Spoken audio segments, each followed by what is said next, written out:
Hi, everyone. I hope that you are all doing super well. I'm coming out of my shell and going to be sharing an open letter to a pen pal or a dream pal, if you will. And I started writing this about a month ago, and it's ready to be shared.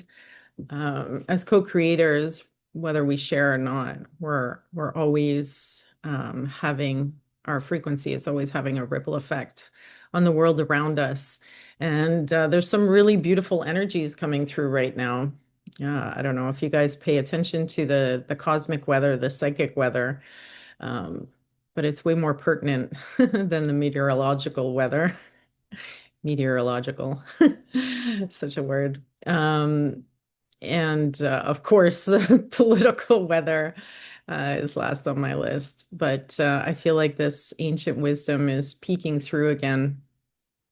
And close to a decade ago, I wrote my first article on the placebo effect. And that was some really powerful stuff that was coming through in my knowing and my understanding of how things work. And um, we can know things, but the world's kind of has to catch up to where we're at. And that's a whole inner process, alchemical process that we go through. And so I want to share today an open letter to a friend. And this is just refining my creative process. That's why I'm bringing it out here, to have fun and be playful and just to really bask in these wonderful energies coming in. It is the cold is slowly starting to creep in here in Canada, hence the aesthetic. But it's also Venus is entering Scorpio, which is very, this hat is very Venus entering Scorpio right now. Um, so yeah, that's the vibe I'm coming in with. And so I'm just going to go ahead and read this open letter to my pen pal, dream pal, Deep Fry. Maybe it will spark some inspiration in all of you. And there is a larger co-creative process happening. Um, we have the co-creative process within, which happens in direct connection to the universe. And then we have this kind of outer reflection. So I'm going to bring this forward. The title is Deep Fry. I should be more inspired by this mysterious event that has recently occurred, but I think we just slowly alchemize to our expanded states over time, to those things we were told weren't possible. Less impressed by spiritual phenomena when it becomes a part of our daily lives. Perhaps the resistance I'm feeling is based on programming geared to make us second guess our true state. There was a thought, not that far to the back of my mind as I would have liked, that said technology may have played a role in this. Wouldn't that be boring? It proposes that some of the miracles of life would be nothing more than events created by people with greater asymmetrical power and technological means. That's the problem with the idea that technology maneuvers beyond human detection. It makes people question their experiences and wonder if some of them may be wielded by unnatural artificial forces. So let's just set the record straight right now to obliterate any confusion. Any technology created with the aim or proposes that it enhances our awareness is simply a mimicry of our already existing intrinsic natural abilities. The proposition that it enhances us is an attempt at placing a gatekeeper between us and our natural state of being. People ought to know the truth. All right, now that I got that off my chest, where were we? I believe we're exploring something greater together, rolling in a sense of wonder, of curiosity and adventure. We were off to a good start until I began questioning my internal guidance system. After all, that mysterious event was just a dream. A dream is something so fleeting. I had difficulty bringing forth all the little details into waking life. I'm having to pull at three main strings from my dream in particular, key information, if you will, to piece together the mystery that has been unfolding. Now that I've started the process of reweaving those strings together in waking life, I'm even more certain about, I'm even more uncertain about why it happened to begin with. Beyond the idea that technology has played a hand in it, there are other things to consider. Even in the natural order of things, there are distractions and misdirections that we must by necessity navigate through. But this dream had a specific quality to it that tells me it was coming from a higher place, from within my being, whether I understood it or not, from a life fully lived within another realm. If only there was transparency between realms like we had before the modern era took over, would I not have to question my certainty so much? The world we currently live in proposes that we should be careful, that we can no longer trust that which we are experiencing, even in our sleep. It's becoming more and more apparent, or it has been very apparent for many. And we are just being fed too much misinformation from societal control systems at play. Layer upon layer, we are shedding the veils of illusions that were set before us.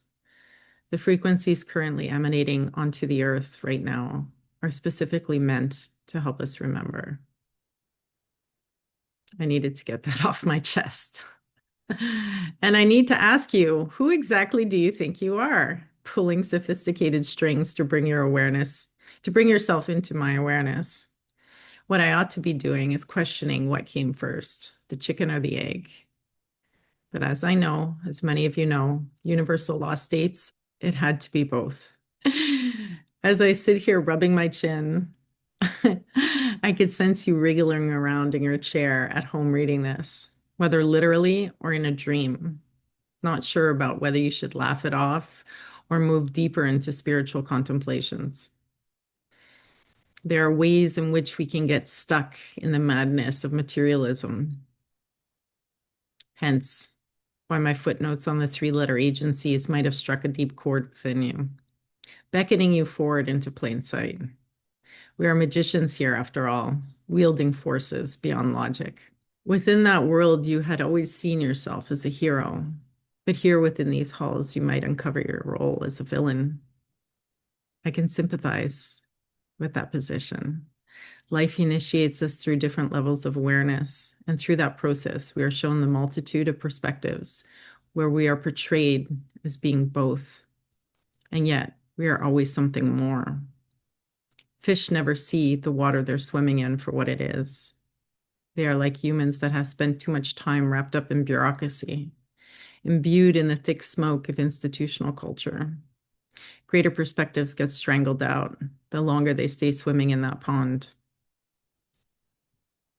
Perhaps upon your official departure after 35 years, you began seeing the soup for what it was. And yes, I am speaking from the future past. Nonetheless, that soup has influenced the way you think and what you believe to be possible for a huge part of your life.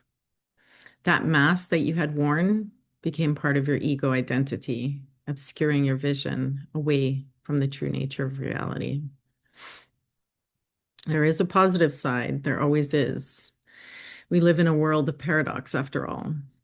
Through your writings, you are slowly liberating your soul and becoming whole again. Trust me when I say it will eventually reveal all you came here to learn. The subconscious mind isn't a bottomless pit, like many say. It's a gateway into the soul.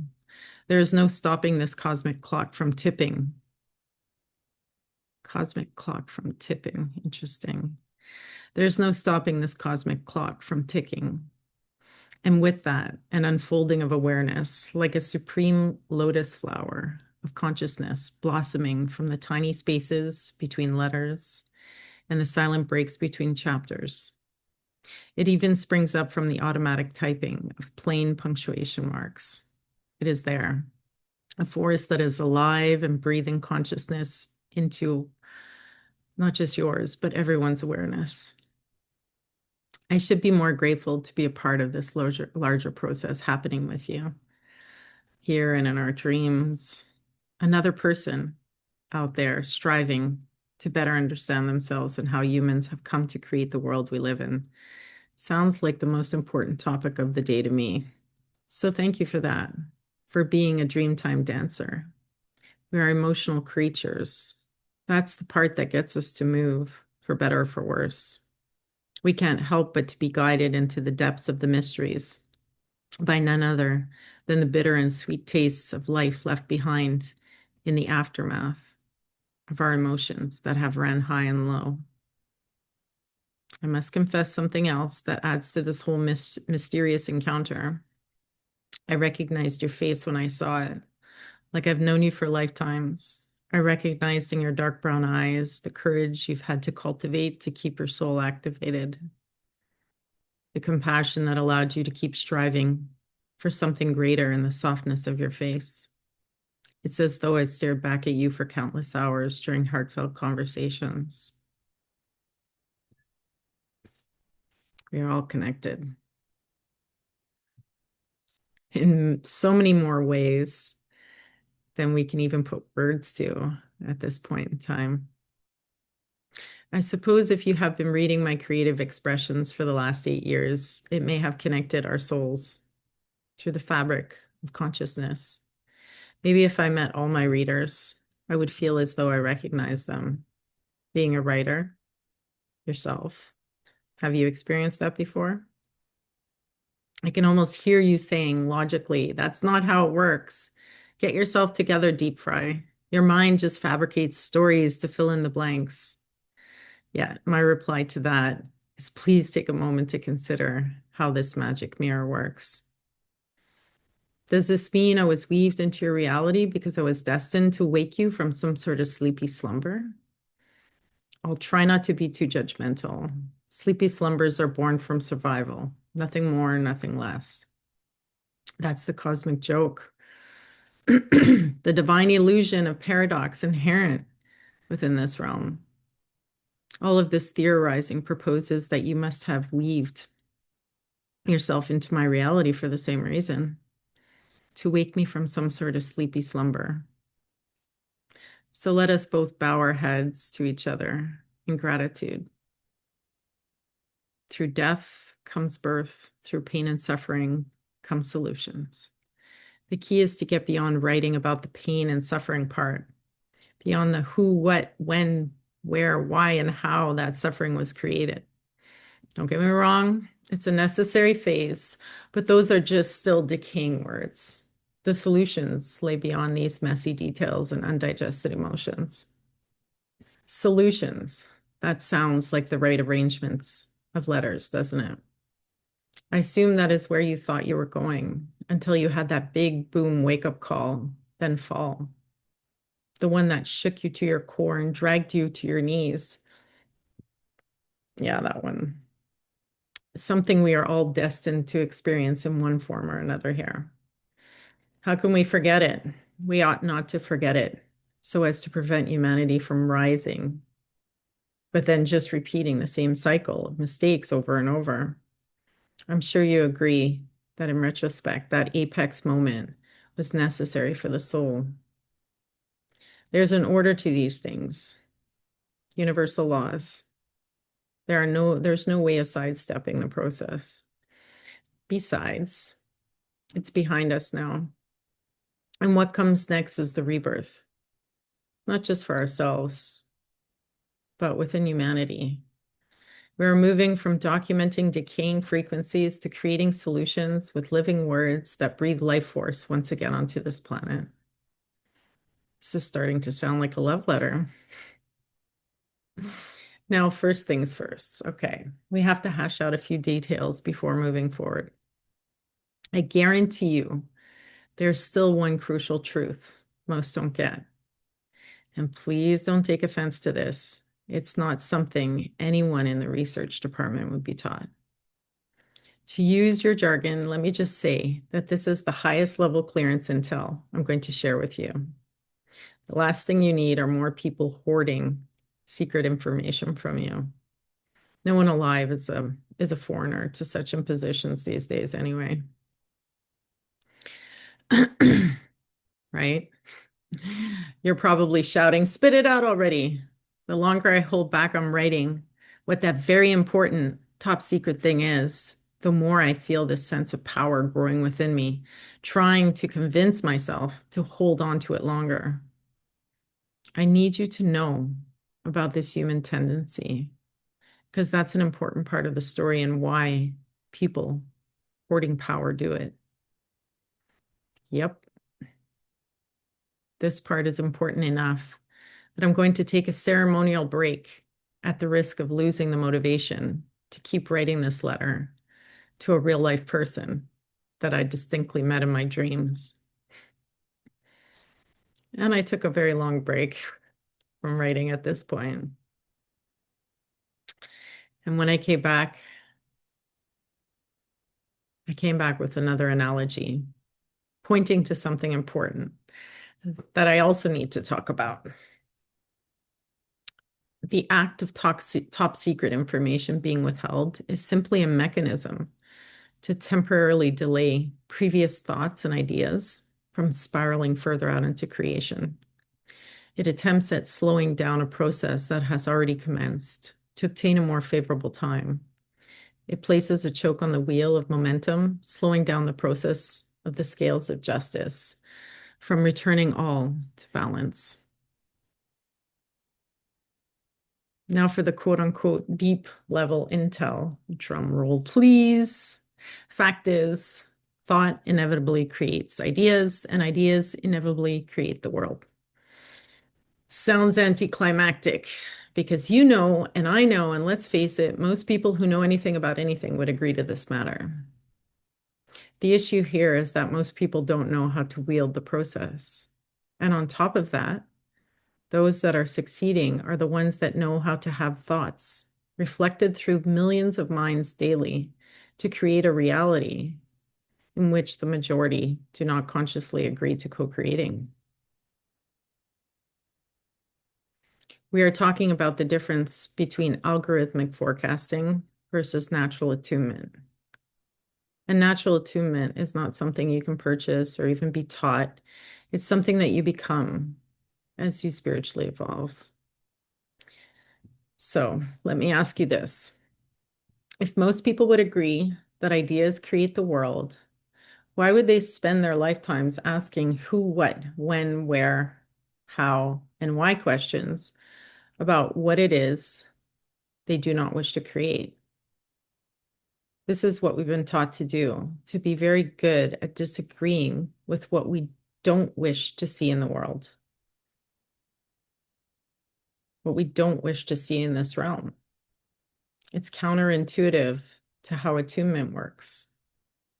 What we are currently taught forces a regurgitation of decaying ideas that have been on repeat since way before our conscious awareness arrived here into these specific lives.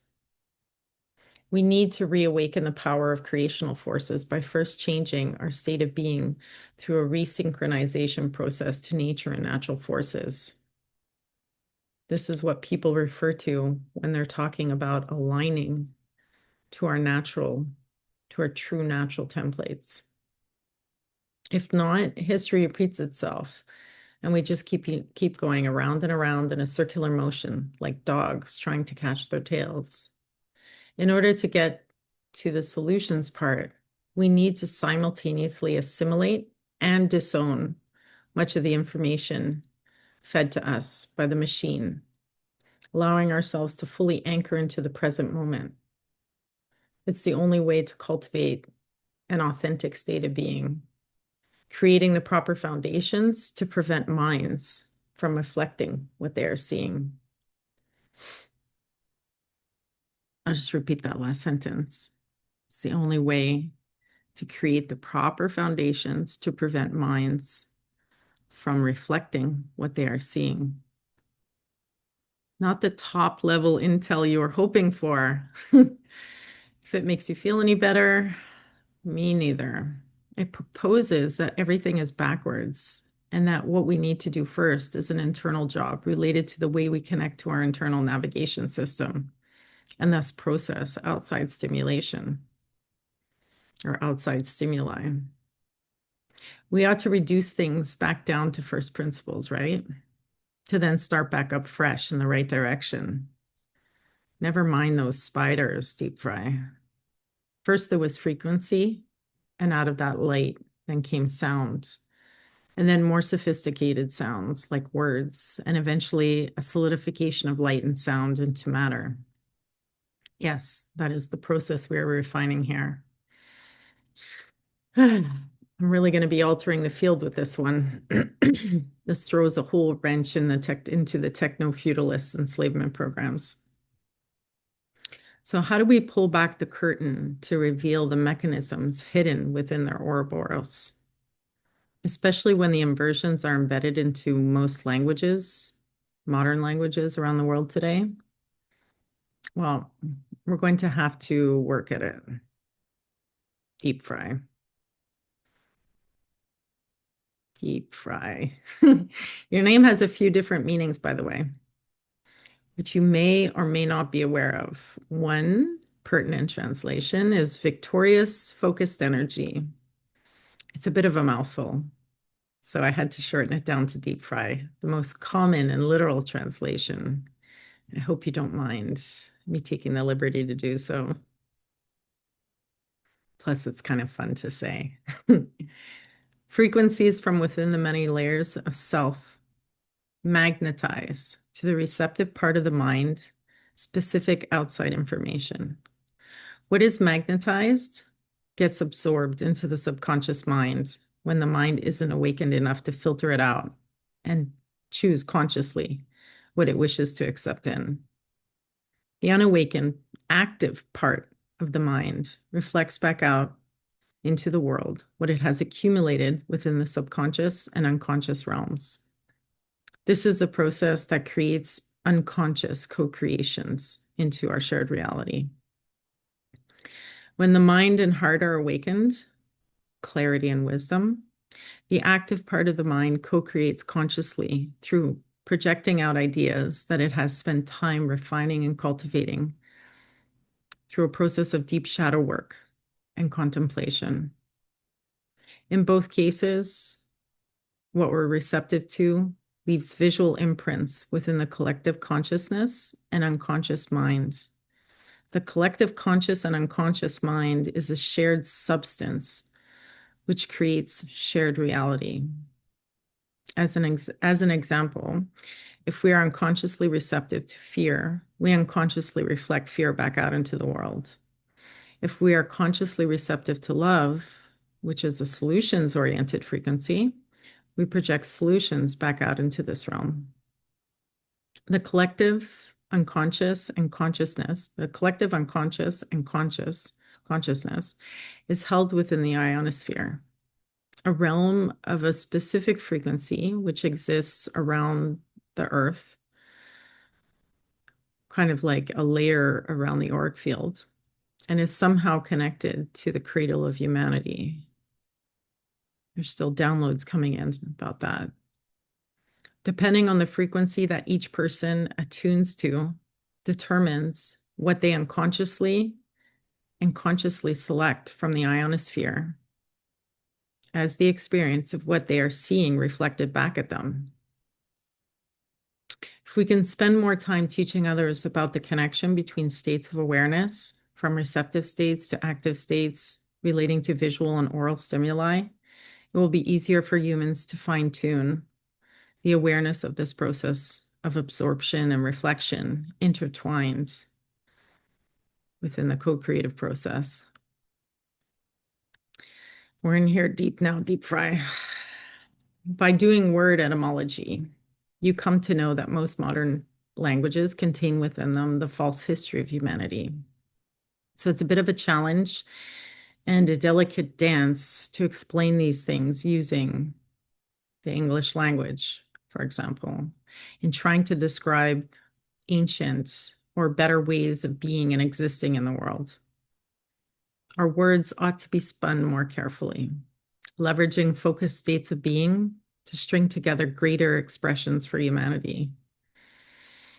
The bottom line is that if you really want to create change, you can't just write about things you don't want to see repeated out in the world.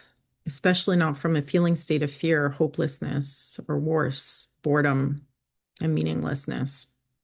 There has to be an illumination of the necessary inner processes that need to be obtained first to create a marked difference in expressing the will of the soul. Writing practices can really wake people up to their subconscious and unconscious states of being, the inner realms that co-create and may contribute to a bio-spiritual regenesis of humanity. A great exercise and practice that I've come across recently is to write about yourself authentically from the third person stance for at least 10 days in a row. Honestly observing the little self, the you here, the identity here within this lifetime, in its day-to-day thoughts, feelings, and actions. It opens up the mind to the seat of the soul and into an expanded state of awareness. When we're sitting in that seat of the soul, frequencies, feelings are less likely to be produced by unconscious material that we're consuming, right, or producing. They are more attuned to refined frequencies that produce thoughts that align us with the will of our soul and greater love and solutions.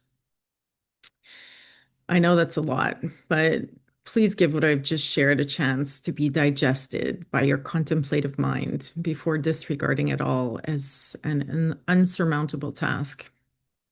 Think of all those words you strung together to create those sentences and paragraphs that led to chapters and books you've written.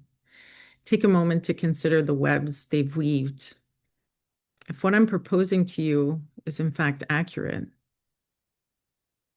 the implications are tremendous. If you knew that every story we write creates the experiences we live out in the world and contributes to the overall story and co-creation of this realm, would you produce the same types of essays and books? That's my ultimate question to you. What we're battling against is not top-level secret intel that's being hidden or kept away from us. That intel has already written itself into existence and is in waiting by gatekeepers, attempting to decide its perfect timing. So it may spiral out into this world to have a very specific and significant impact on this realm. What we are battling against is our inability to deflect information we do not wish to co-create this realm with, to prevent information from steeping into our subconscious and unconscious minds, forcing humanity to recreate the same stories over and over again. We need to break free from unconscious processes. Can you see it yet? To give us a little breathing room, what I just explained is one level of rinse and repeat. Contemplating our own thought processes is a necessary phase within the refinement of self-development. It is a necessary part, a necessary phase in gaining greater insight. For some, it may be the beginning of the calcination process, and for others, it is more akin to the distillation process before that final phase of coagulation. No matter where it is, where it exists within the stages of awakening, within the stages of the alchemical process, it proposes that by increasing our awareness of our state of internal connection to soul is the only viable solution to creating something greater. So now it's your turn, Deep Fry. Contemplate on all of this in your own terms. When you're ready, I'll be here waiting for your response, either in dream time or waking life. My sense is that non-funded creative writers play a huge role in weaving more accurate and better tapestry for all of existence. And there we have it, Deep Fry. And there we have it to any listeners. I hope you've enjoyed this open letter to my dream pal, Deep Fry. And I hope you're enjoying these wonderful energies that are coming through. I hope they're fueling a lot of creativity and reconnection. That's coming in really big right now, through beautiful practices and ceremonies, ancient wisdom that we finally have the room again to bring forward. And for those that are in the know and that know, my hope is that we can catch this. It is another cycle that has opened up, but every side has its reasons for pushing or pulling or allowing something to expand. And so, although this expansion is occurring and is being allowed to occur, there are hidden forces working to co-create different things in this realm that are attempting to use this to their benefit as well. And so I really like to set the intention that all of us that are seeking to co-create the bio-spiritual genesis of this planet use these energies wisely, to not go through a process of repeat where we're repeating the last cycle. Something has opened up, this new cycle has begun, and we truly need to allow a shift within through doing all this inner work and outer work to finally get that inner process going that allows us to not repeat the cycle or to not allow the cycle to repeat the way it did in that last cycle. I'm calling forth courage and love, or I can also say fearlessness, wisdom,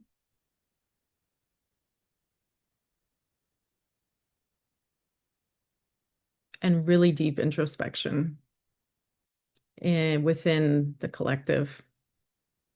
And I truly believe we're going to be able to get this done right. So I have faith in all of you, but I also know that you'll all be taking actions. And I've been seeing solutions popping up everywhere on the board. There is momentum in the right direction. And let's seize this movement, this positive movement forward to bring forth all of our skills and what we can contribute to this awakening. Thank you, Deep Fry. And thank you, listeners. Wishing you all an incredible month of November. Woo! It's going to be a good one. Take care.